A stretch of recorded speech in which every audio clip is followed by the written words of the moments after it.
members. I have to hit the record link here.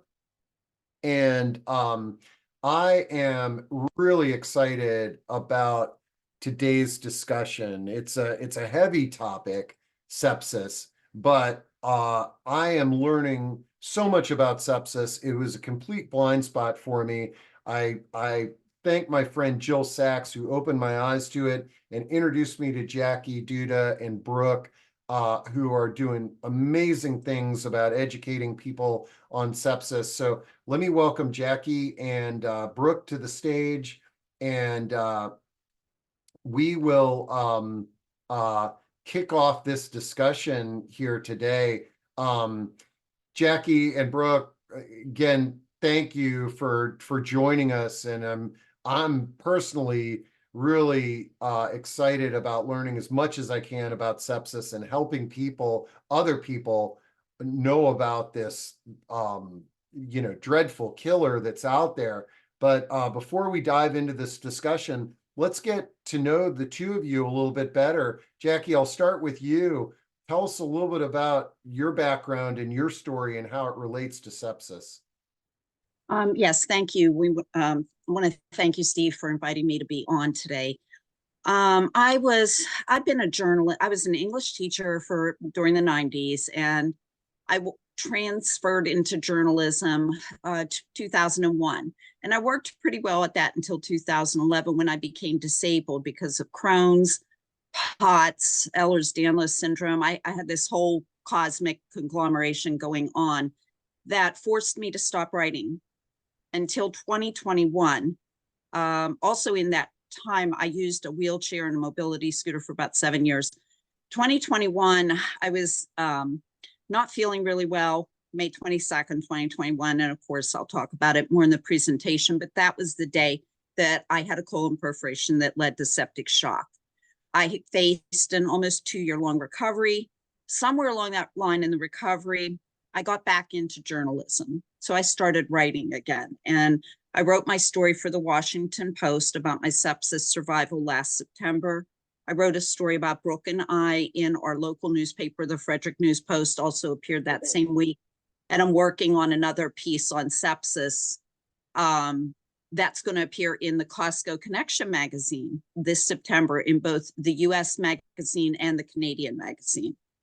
But that's why and then I met Brooke, of course, last September, went to her sepsis gala here in Frederick, and we've been doing these presentations ever since. Man, wow. And I'm really curious and interested to dive more into your health problems and what this leads to this. But Brooke, let's learn a little bit about you, and I know a little bit about your story, but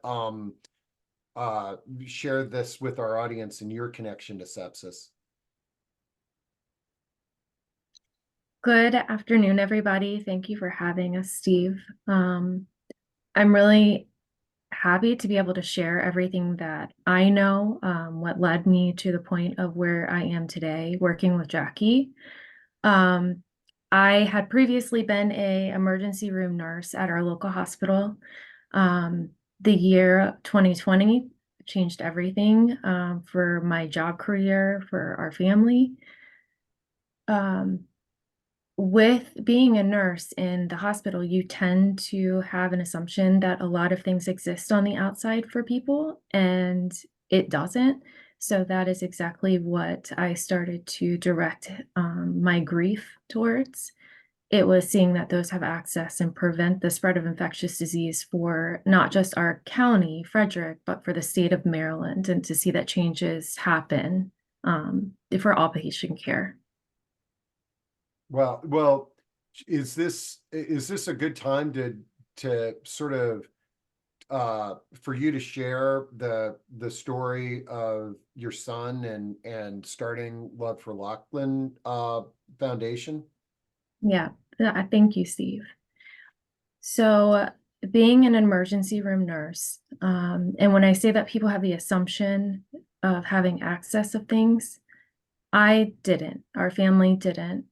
I inquired several times on getting his influenza vaccine from not just his primary provider, but also from the CVS pharmacies.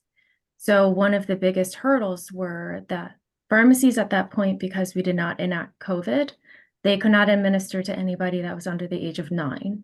The next place that I checked was our local health department. Unfortunately for health departments, unless you have state insurance, you cannot acquire a vaccine from them. So we were faced with a barrier. That barrier then led to our son having influenza strand A.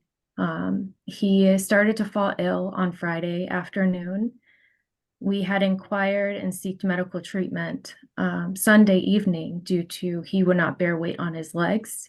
He had stopped eating for the most part. Come Monday, because we were sent home after asking several times at the local urgent care regarding the treatment plan. Monday, I ended up taking him to the hospital because he significantly declined. Less than 12 hours later, our son had passed away from sepsis. Hmm. So, and that led to seeing that those who did not have access to vaccines, like our family, that we were able to help them acquire that. So, and that led to you starting the Love for Lochlin Foundation. And let me make sure that I share that link with everyone. What is what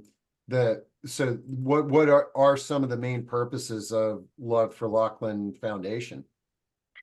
Our foundation stands on the prevention of spread of infectious disease, the education of sepsis, and determining declining the barriers. So eliminating those for people who don't have access, and we didn't have access. Okay, great. Now, I want to bring this up right now, and we're going to dive into the details, folks. And also any questions you've got, Brooke and Jackie are very eager to have a conversation with everybody. Just throw them into chat, Q&A, raise your hand, what have you. But you have, before we tuned in, you have some very recent positive news on your efforts. Share a little bit about what has happened. One of the biggest challenges that I still try to grapple today is seeking medical attention for our son less than 12 hours prior to the loss of his life. That was something that I did not know was able to be evaluated outside of surgical procedures. So what we have currently passed unanimously for both the state and Senate for the state of Maryland is to see that a sepsis bundle is enacted for not just adults, but also pediatrics for urgent care specialty facilities and all hospital facilities for the state of Maryland. This will see that when a patient goes into a medical facility, when they take your vitals, if 2 out of the 3 flag out of normal range, they can do a UA at a doctor's office, for instance. That will determine if you need to be sent to the hospital by transport, or if you need to just have a course of antibiotics where the physician will be following up with you within a day or two. And it all comes from early intervention and education. It saves lives. It saves a lot of lives because sepsis it's of the essence, the time. Every minute is equal to 30 minutes. Wow. Okay. A couple of questions already coming in. This is great. And Joan, I had the same question. What is a UA? A UA is a urine analysis. Okay. And So it will determine when we collect your urine, the creatinine that would be in your urine, if it's highly elevated, it will also determine if you are at risk of sepsis where you need to go get intravenous treatment. okay. And then Renee says, I often find that nurse practitioners and doctors are hesitant to write orders for UAs, urinary analysis. I work at a life plan community on the healthcare side. So here's somebody who's in the profession, is interacting with NPs and MDs on a regular basis, and they're finding hesitancy to do the UA. So this is Put the orders in, yes. So with that, the CMS at the EMR system, it will automatically flag it to where you cannot go any farther until that test is ordered if it needs to be for the patient. wow. So that's what's happening in Maryland now. Yes. Yeah. Okay, excellent. And you were telling me before that we started that this is like that the public policy people are just blown away because this is this bill passed bipartisan. Their various organizations came together and agreed that this is happening, and they just can't believe how quickly this was passed. Yeah, so we're the first in the nation to hold a bill like this. But it was the first time that it's ever been brought to the floor for the state of Maryland, and it passed unanimously with the support of two organizations that usually aren't in support or being understanding of each other's sides, which is the Maryland Department of Health and the Maryland Hospital Association, and they were in support. Well, okay, all right. Well, let's start diving into what, learning a little bit more about sepsis. But before we do that, you all shared slide deck with me, and I wanted to spotlight and get a little bit more information on Jackie. I'm assuming this picture on the left is of you. Yeah, that's me, Steve. It And, doesn't look like me, but yeah.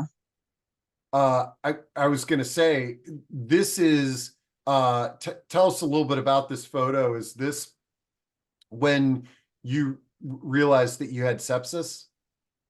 That's the day after my emergency surgery. I went to the ER that morning. EMS took me in because I had really bad left hip pain for about 24 hours and more, actually, before everything hit the fan, so to speak. I woke my husband up that Saturday morning and my younger daughter. It was about 5 a.m. and I couldn't move my left leg. And I was still pretty lucid. I did have a fever. We did take my temperature. So my daughter decided to call EMS, and they got me and they took me to Meredith Medical Center in Hagerstown, Maryland. And the doctor there right away kind of ignored me talking about my left hip, and he ordered an abdominal CAT scan instead. And it showed that I had a colon perforation. I probably didn't have pain in my gut. This doctor correctly guessed because I was on prednisone at the time. So he said, I could hear him talking about things like, she's on prednisone, it was masking the pain in her gut. She has colon perforation. And you just start to hear all these things that they're talking about you. And he was telling me, or telling my husband, he was going to call an on-staff surgeon down to talk about. He said, we're going to need to remove part of your colon. A temporary colostomy is going to be needed, maybe a tracheostomy. And I was starting to fade at that point. They also did blood work that showed that my lactic acid was high, my white blood cells were high.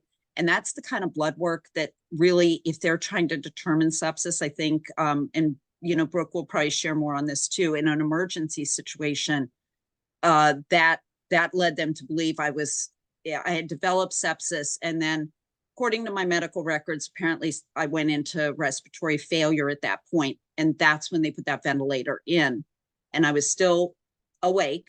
So I remember, oh boy, do I remember. And they talked about trying to drive. They asked EMS, who was standing out in the hall next to my husband. So my husband told me about this too. He said, doctor said to EMS, how long to drive her to Baltimore. When they said an hour 20, the doctor determined that would not be good. He said, she won't make that, so call a pilot.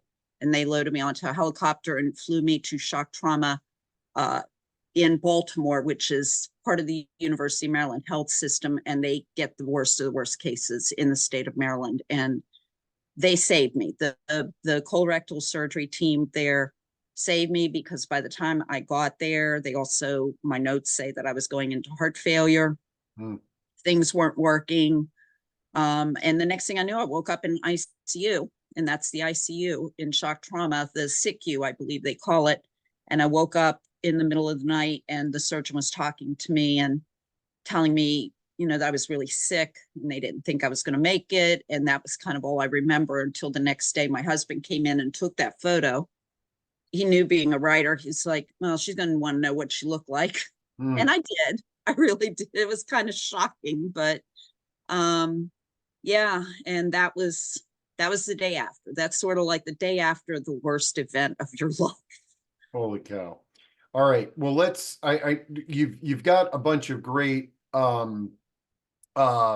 slides here, and we'll kind of go back and forth, but I think let's kind of dive into kind of the basics here about like what is sepsis, and why is it this I guess like this unknown killer, Do you want me to speak on behalf of this, Jackie? Yes. Yeah. Yeah. Sorry, Brooke. Yes. Okay. So the best way that I can describe this for those who might not understand, I call it the KISS method. If you imagine that you have your car, somebody's put sugar in your gas tank. You don't know that it's there. You turn your engine on and the sugar starts going through every aspect of your motor. That's kind of how it is for us on the treatment end of sepsis. It's finding it, determining it, and then trying to capture all of that sugar before it gets to your organs is the best way to describe this. And it takes a team. It takes a team to treat one patient because things can change within seconds. Jackie had stated already the lactic acid. We're actually seeing that can be a normal lab, a remain lab for when patients come in to triage. So it's taken right off the bat because the higher your lactic is, the less of a chance that you have. And when I say that is in resemblance to the sugar. So. Wow. Okay. And so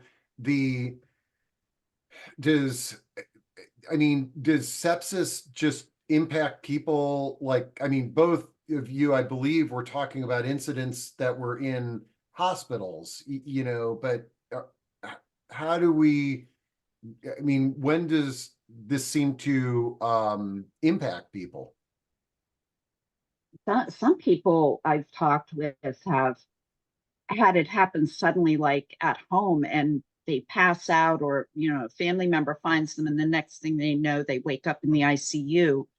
The one thing that sepsis can't be present unless there's an infection somewhere present, and that could be bacterial, viral, as in Lochlin's with the flu. It could be from fungal infection, and people have developed sepsis, for instance, just by getting a scrape or a cut that wasn't properly tended to. Like, infection prevention and treating an infection as soon as possible is one of the ways that you can stop that, as Brooks so eloquently puts that, stop that sugar from spreading through the rest of the motor, and the sugar being sepsis, but it's going all through your body. And eventually sepsis causes organs to shut down, organ failure, and that's where it causes death. Okay. And I'm going to share one of the slides that you all shared with me. I think there's obviously shocking numbers that it affects 1.7 million in the US, but this is the thing that got my attention. This is that 30 to 40% of people who progress to septic shock will die. In the US, this accounts for 350,000 deaths per year. So I think, that to me is, there's not many things out there with those types of percentages of and how quick this happens, because that's the other thing, right? This can happen very quickly. Yeah, it does. It happens very quickly. And unfortunately, Steve, those statistics are actually low now. So we're on a much higher number than what it was. because just yesterday I was having a conversation. 50% of the population ends up having sepsis and they don't know it. So unfortunately, when you've had sepsis, you are more prone to encounter it again. You're at a higher risk for it. And the reason for our bill is because a lot of healthcare facilities, I would say, they aren't looking for the signs. Therefore, they won't know what the treatment plan is because it's not something that's enacted within their system. And that was the assumption of the state and the Senate, is that something like this was already in place to help our patients, but it wasn't. Okay, and Elizabeth is, and Elizabeth, I'm glad you asked this question because it was on my mind too. She's saying, am I hearing that a UA, urinary analysis, can determine if one is a candidate for sepsis? Therefore, this could be used as a preventative measure. Elaborate on that a little bit. So, as I had said before, when we have a patient that comes in to any facility, we're taking your blood pressure, your temperature, your pulse ox, your heart rate. So if any of those two were to flag out of normal range, automatically it's going to pop up for them to do a urinary analysis. And if that level is too high in your urine, that is going to determine if they have to send you to the emergency room or not. Okay. Yeah. And So it then depends on what your numbers are. And then tell us a little bit about, so let's assume that I'm in the I go to the hospital or I go to my doctor and I basically flag on this and now I'm in the emergency room. What is the treatment protocol at that point for somebody who's flagged on these elements? And that was one of the biggest problems that we had asked for to be alleviated. It's not a universal protocol. There are a lot of hospitals, unfortunately, that do not have a protocol in place. It's determined by the doctor and the orders. But with this bill, it is universal, where you will come into the hospital for triage. They will take your vitals. They will draw your lactic acid to see exactly where your number is. These are mandatory. And this is for the state of Maryland. From there, they will get a culture to see what antibiotic is best for your treatment plan. That does not come back for 24 hours. But after they've done all that, then they start putting you on an antibiotic regimen to see that we are headed in the right direction or if we need to take a recourse. Because your lactic acid is to be drawn every 2 hours. Because I said before that every minute is equal to 30 minutes. And in that time frame, your numbers can drastically change. Wow. Okay. I want to read a few of these comments here because they're very authentic. Zahida says that my brother had cancer and was hospitalized, had treatments, and had passed away there in the emergency. He also had sepsis. And Mary says, I'm a grateful sepsis survivor. I went from well to the ICU in 36 hours. I have since met other survivors, more than I can count. Is there an increase in cases, or am I just becoming more aware of this? It's more aware. And it's also the fact that the hospitals and the healthcare facilities are having to see that there's more light drawn to the issue. We had a order that was put in place with the CDC, and it's not just a Maryland state regulation, it's a national regulation, that if a patient were to come in and code sepsis, that team has to be activated. So by the end of this year, if I'm correct, those teams are to be in place regardless of having a sepsis protocol or not enacted in your system. Wow. Okay. Renee has another, story here, and folks, you can read these in chat. I'll copy them too, but I'd love your all's comment on this. As Renee says, I suspected that my mother had a UTI. I requested a UA. She was living in a long-term care facility. Her UA came back contaminated. I was told after I asked for the results, I requested for it to be run again. She became septic as a result of the delay. She ended up with sepsis in the hospital on IV antibiotics, and she didn't respond to the antibiotics. She came home on hospice and passed away. I imagine you've heard a lot of stories like this. I've had way too many. And like I told you, Steve, like this morning I was waking up on another case, unfortunately, and there's 7 others that I've been working with this past week. Very similar story, one of them is. And the specialty facilities include the elder homes or whatnot, where those nurses in between are checking the vitals before meds are passed. So that way they can see where each patient falls. If they may have the presence of being cognitive one day, and then you know that when you come in that they aren't the same person responding, that's your red flag. And then the vitals will also just tell us from there if they need to be transported. Okay, great. And Mary has a question. I did not know that I'm more susceptible. Was that I've got this one slide that I think would be great for you to all to walk through, that just talks about different, infections that can lead to sepsis. Would you like to, elaborate on this a little bit? Do you want to, Jackie, or would you like for me to? I could probably take this one. The most common causes of sepsis are UTIs and gastrointestinal, of course, like what I had, a colon perforation or any other infection in the colon. COVID-19 caused a lot of people to develop sepsis and pass away. Pneumonia and influenza, and I think and of course the skin infections or any other type of infection as those listed down below, the bacterial, the fungal, the viral, or the parasitic infections. And I think they say that we're more susceptible to develop sepsis again. Is there's a few doctors I've spoken with are talking about, it's sort of with the immune system too, because sepsis is when the immune system goes into overdrive trying to attack an infection.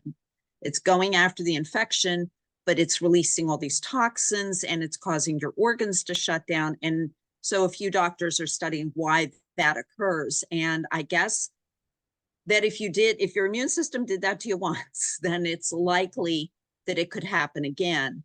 So I'm very fastidious about infections. I get a cut, I'm treating it right away.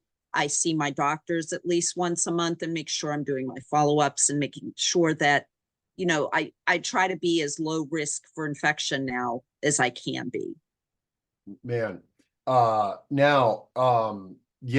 I had one of these mysterious, I had a cut that got some stuff in it, and it was one of these mysterious infections where ultimately, the cocktail that the infectious disease doctor mixed it up and it made it go away. But now I'm just realizing how risky I was. And I know I had no urinary analysis going through that ordeal. They just hooked me up to IVs and started mixing cocktails. So man, I realize how lucky I am in that situation there. Let's talk about your recovery, okay? And you've got some slides here, Jackie. So you got through this experience, and it wasn't just sort of like, oh, we caught it and they took care of it. Let's talk a little bit about the recovery, because I don't think that's anything easy to get through. Yes, it's not, Steve. And about 50% of survivors actually wind up either retiring from their jobs or having to file for disability, because sepsis knocks you back so far, like into the Stone Age, that you can't function properly anymore. Some are amputees, some have great cognitive difficulties having had sepsis. And these are just some photos of just them trying to get me out of the bed in the ICU with that walker. And wasn't strong enough. I couldn't walk on my own. Plus, I was filled with probably about, this is an exaggeration, but it felt like I was carrying around 50 pounds of fluids because one of the ways they were treating my dropping blood pressure was to give me a load of IV fluids and vasopressors, things that would constrict my blood vessels so that it would raise my blood pressure. So I had all this fluid and weakness, and it actually destroyed my muscles. Like my muscles, when I would hold up my arm, that looked like limp pasta noodles hanging off my bones. So I had to go to an inpatient hospital rehab for 3 weeks. I went home using a walker. It took me several months of like within the time of getting out of the hospital and preparing for the next surgery, which was my colostomy reversal surgery. I had outpatient physical therapy. I was doing all kind of things just to get strong again. And it took about 2 years. And I was still using my mobility scooter for a period of time. But, you know, there was one thing, and the doctors can't really answer this question, but some have, I think, jokingly referred to, well, you do have Crohn's disease. So maybe that part of your colon was like giving you trouble the years I needed to use the wheelchairs and the mobility scooters. And with that part of my colon gone, it helped things. I don't know. You know, I would never recommend it as a method of treatment or whatever that was, but I did get strong enough to start walking again without having to rely on the mobility aids. So in the beginning, you had talked about like you had some, it sounded like some pretty severe health conditions before sepsis. Can you remind me again what those were?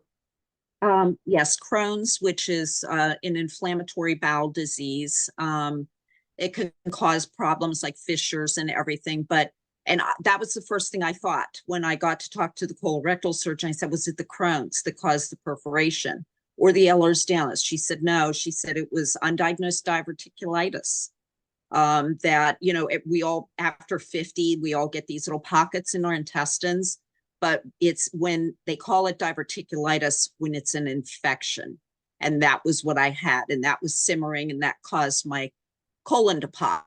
And Ehlers-Danlos syndrome, we actually have Awareness Month for that is starting next week. And I've written a piece on that for Costco Connection in their May issue. It's basically a collagen defect, and it causes your ligaments to be weaker and not connect properly. It causes problems sometimes with, you know, other parts of your body and muscles. It causes problems with organs because it's basically a connective tissue disorder, and we have connective tissue everywhere.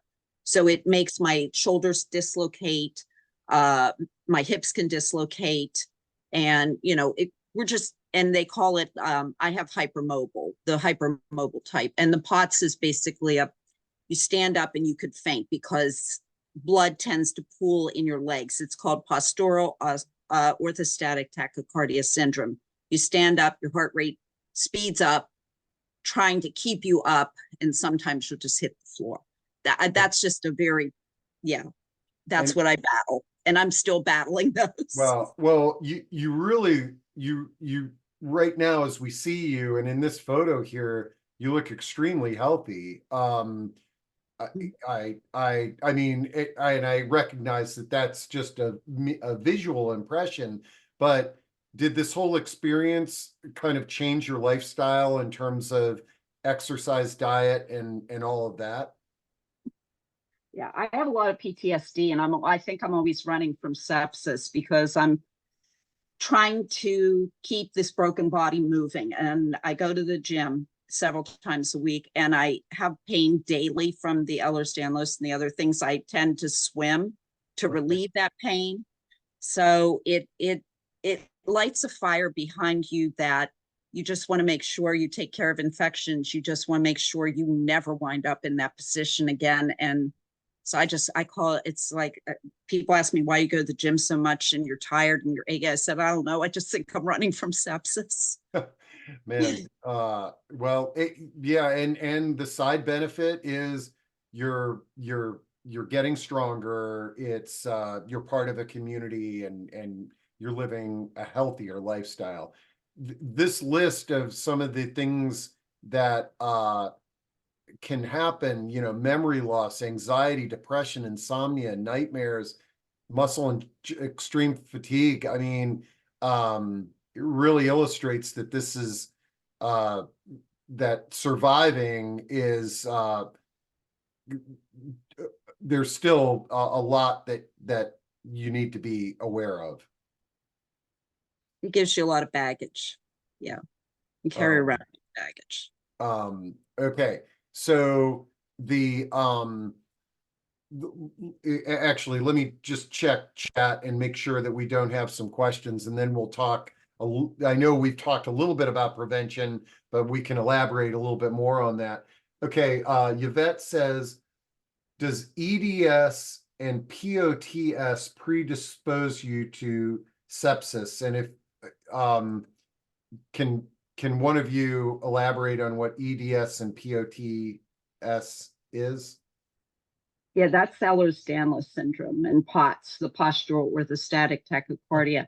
I think anybody, like there's a high risk group with sepsis, and people with chronic illnesses fall into that high risk group.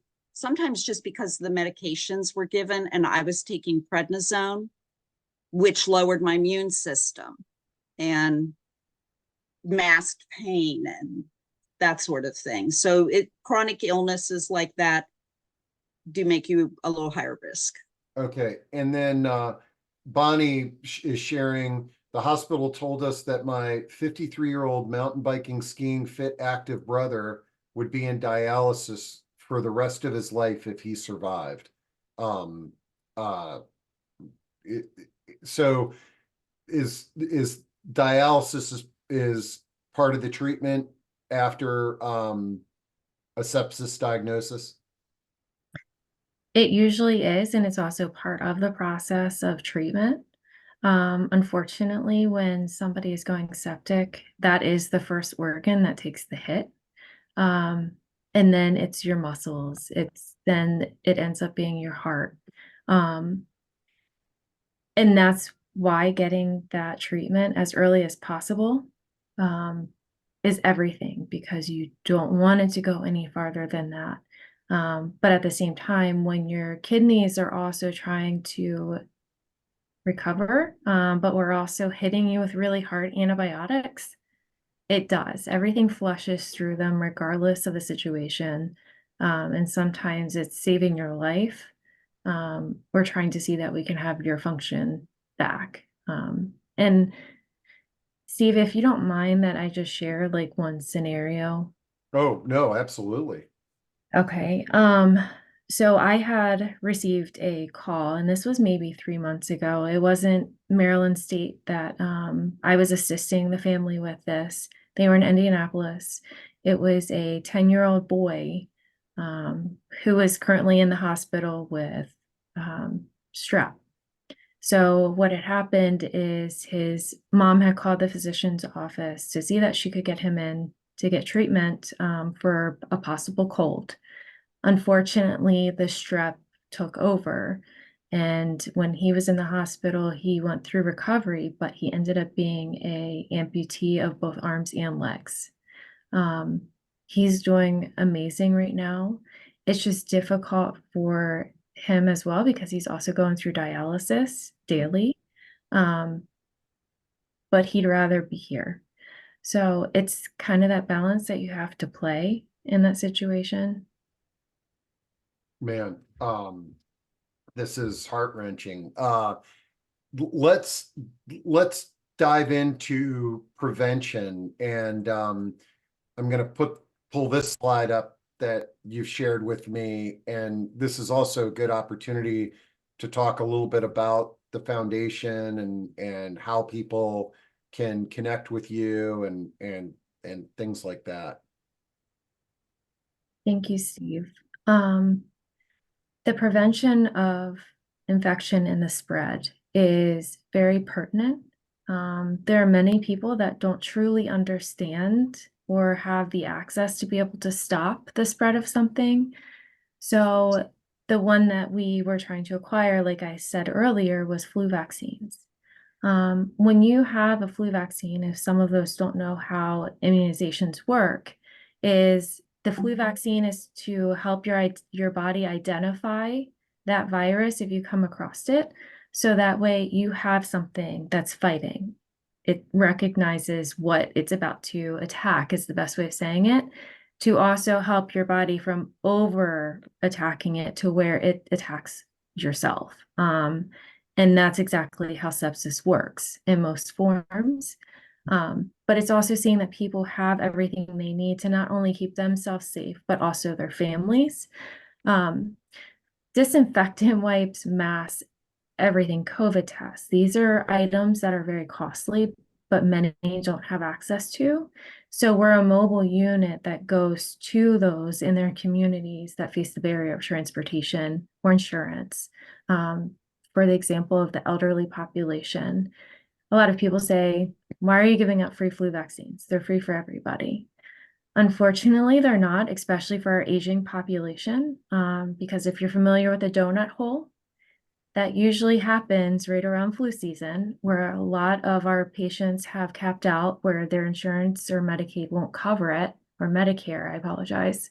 And that's $99 for one flu vaccine. So it's seeing that they don't have to put themselves or anybody else at risk is what our goal is. So I can say that over 4,000 vaccines have been provided for free for not just Frederick County, but the state of Maryland, being the only one who does it. So, Wow. Now, have you okay, and on here, flu vaccines, masks, disinfects, clothing, and I think the thing is that we don't know who around us is their immunity is lower or they're susceptible to infection. I mean, so we know that there's risk groups, but it's interesting. I was having a conversation with a company there. Apparently there's some testing out there now to identify our immunity levels that I thought was kind of interesting. Okay, let's see. Alita says or asks, are there any quality measures with local and state governments and/or collaboration with infection control departments at hospitals and organizations like NIH that promotes ways to decrease incidence of sepsis? there are. It's just up to those entities if they want to utilize it. So that's the biggest barrier that we see, and we're working very diligently to do that. I'm almost the mediator for those organizations to see that the more that you hold back on providing those tools and education, it's going to harm the community, and it's also going to cost us more funding that we could be saving to put towards other programs. Wow. And let's see, GJ says, what can we do to reassert infection preventions that have started to wane below pre-COVID levels, despite COVID and other infections still being in the population? Good point, GJ. I think infection was on all of our minds with COVID. And this, now that I'm aware of sepsis, I think this is way more important. I mean, the COVID is important, but just realizing how quick this can occur and how hidden it is, it really makes me feel like this should be more of a priority than COVID. So I still am actually on the COVID task force for the state of Maryland. Unfortunately, what we had viewed with statistics and data is that many of those who came into contact with COVID, is the best way of saying it, is they either have diabetes or they have other significant medical issues following that. So this is where the long-term COVID comes in. Because when we reviewed it, there were 67% of people who surveyed or their medical information questionnaires, they didn't have diabetes prior to COVID, but now they do. With diabetes, that elevates your risk of having sepsis. And at that time too, during COVID, for the the worst majority of it, I would say, is a lot of the coding was not accurate. So many of the patients don't know if they endured sepsis at that time or not, where it goes back to the 50% never know that they were even diagnosed with it. Okay. Now let's see, this is a great question. You've mentioned that your love for Lochlin is in Maryland and, but someone asked, what can be done in what is being done in other states, and how do you think we can get these measures to be spread in all over the world?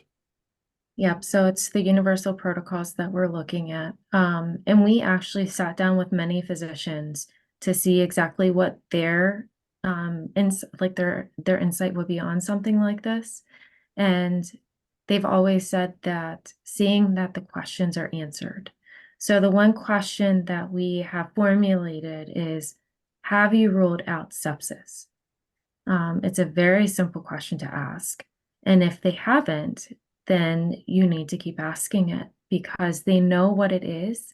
And unfortunately, for many of those who are physicians or medical staff, they have a very short stint of education for sepsis.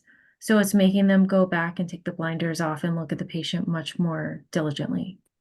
And I really like this slide that you all shared. Always remember, if you're feeling unwell or not quite right, and you're really sick and not improving, ask your provider, could it be sepsis? So this is something that we should just all have on our list of questions, when ourselves or our loved ones or our clients are not feeling right, to run a sepsis protocol, I guess is what we would call it.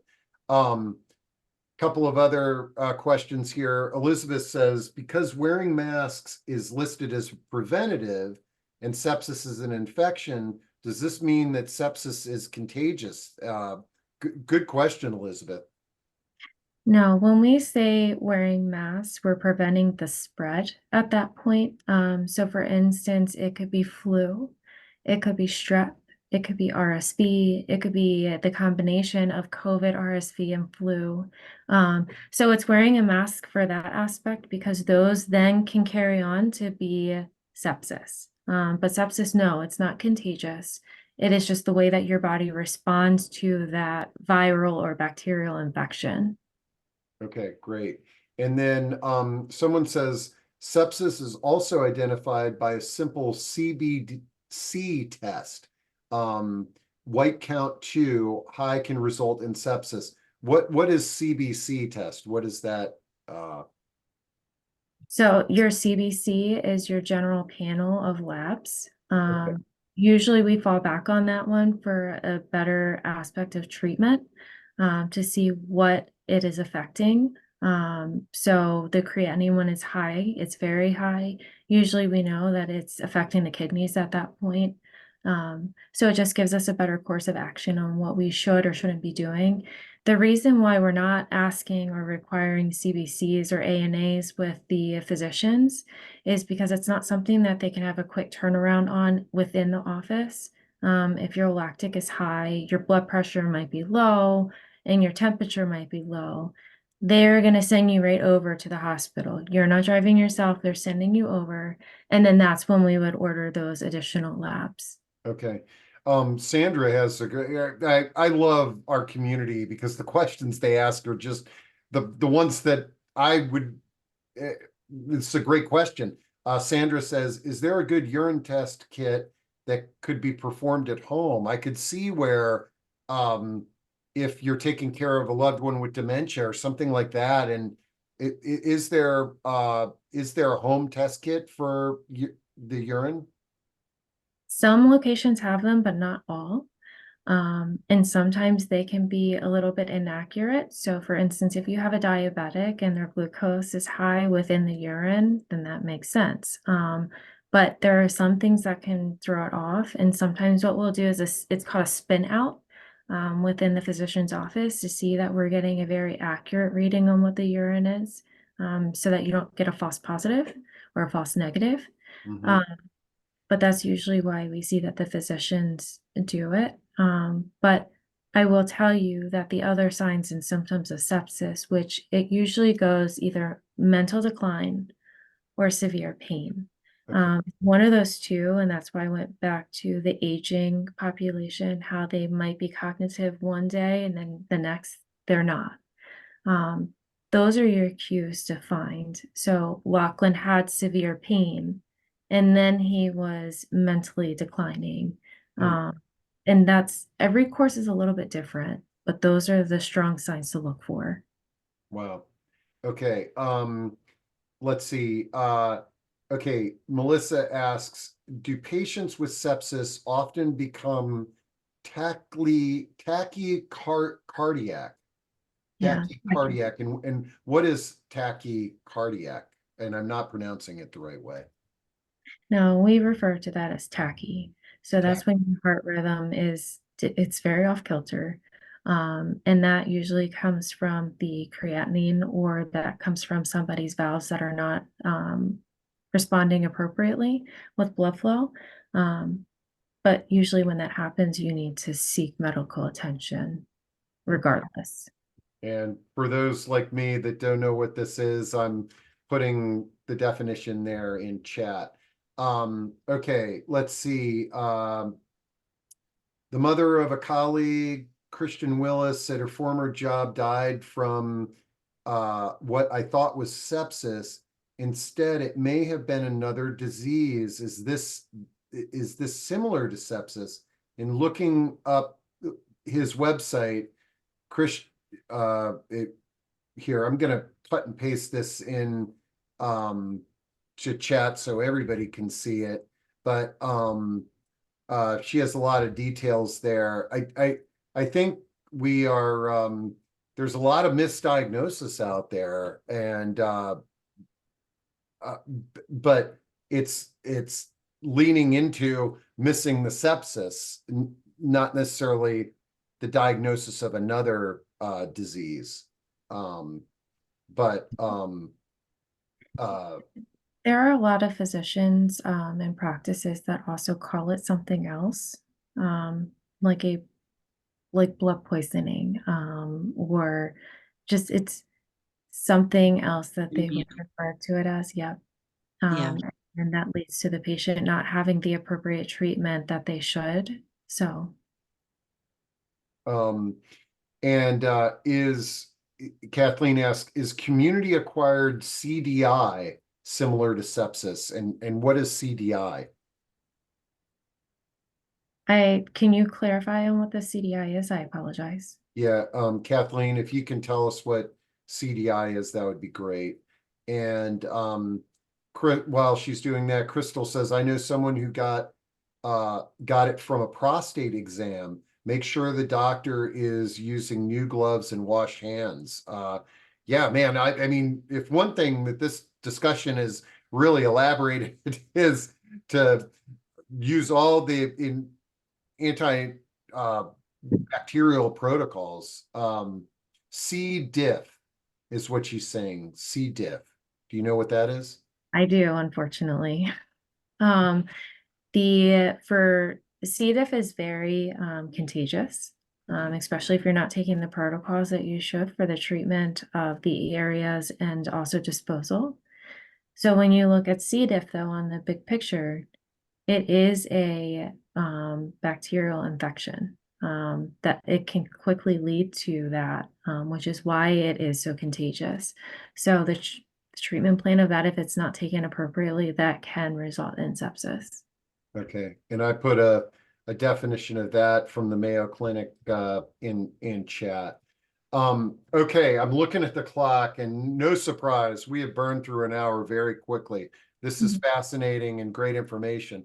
But are there some things that we didn't talk about that you'd like to cover? And what I will do here, let me pull up your slide deck. If there's any sort of slides or topics that we didn't cover today that you'd like me to share with the community. I just want to touch base quickly, if that's okay, Steve, on what I stated to you before the call. Oh, sure. I have said it, a lot of people know our stories, but it doesn't resonate with people because they think, oh, that can't happen to me, or that's somebody else. I've been very loud and vocal with my voice, as Jackie has, but unfortunately, that's not heard every time. So the more loud voices that people hear, the more lives we're going to save. And that's the ultimate goal, is seeing that we can prevent this from happening to anybody else. Exactly. This is great. And I'm putting the Love for Lochlin website in the chat there. That's a great first step, is reaching out to Brooke and her team. And Brooke, you've referenced it several times. Like, even though you're based in Maryland and it's the the the focus of your foundation, you've referenced that you're talking to people all over the country, and I'm assuming that your goal is to replicate what you've done in Maryland nationwide. Yes, it is. Because seeing that people know that it's possible, that it is effective. And I say it costs almost, it's on average 2 years ago, $793,000 per patient if they come in with sepsis shock. So that comes right after sepsis. So if you don't enact the treatment plan fast enough, that's on the low end of what it would cost for that patient. But then if you can treat it early, it's 5,000 maybe. So it's the cost, but it's also seeing that the education is just there, and we are working on the federal law to see that it is for the states. Okay. And then just to clarify here, Mary is asking, not sure how lactic acid issue is found. I can't remember.